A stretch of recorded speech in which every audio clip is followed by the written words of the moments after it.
ఓం శ్రీ గురువే నమ. ఓం శ్రీ మాత్రే నమ. ఓం సర్వమంగళాయ నమ.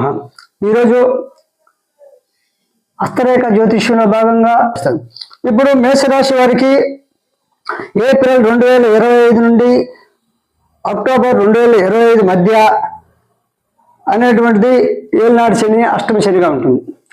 ఈ ఏలినాడు శని అష్టమ శని అనేటువంటిది మేషరాశికి ఉన్నప్పుడు కొద్దిగా అలజడులు ఉంటాయి, కొంత మనశ్శాంతి తగ్గుతుంది. కాబట్టి ఏదైనప్పటికీ ధైర్యంగా ముందుకు వేసే ఏలినాడు శని ప్రభావం అనేటువంటిది మేలే చేస్తుంది, అనేది కీడు చేయదు.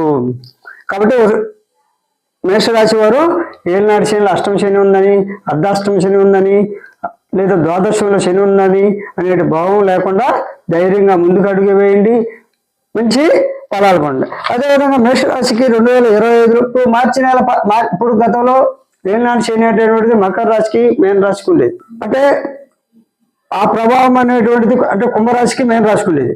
ఇప్పుడు కుంభరాశి నుంచి మకర రాశికి వచ్చింది, అటు మేన రాశి. అంటే కుంభరాశికి ఏలినాడు శని పోయినప్పటికీ ఆ రాశుల్లో ఏముంది, కుంభరాశికి ఏలినాడు శని ఉన్నప్పటికీ కుంభరాశిలో మకర రాశి నుంచి కుంభరాశికి ఏలినాడు శని వచ్చింది కదా. ఏలినాడు శని ఉన్నప్పటికీ స్వక్షేత్రం కాబట్టి కొన్ని అలజలు ఉన్నప్పటికీ ధర్మ మార్గాన్ని నడిస్తే మంచిగా జరుగుతుంది. కానీ మేన రాశికి ఏలినాడు శని మాత్రం చాలా జాగ్రత్తగా ఉండండి.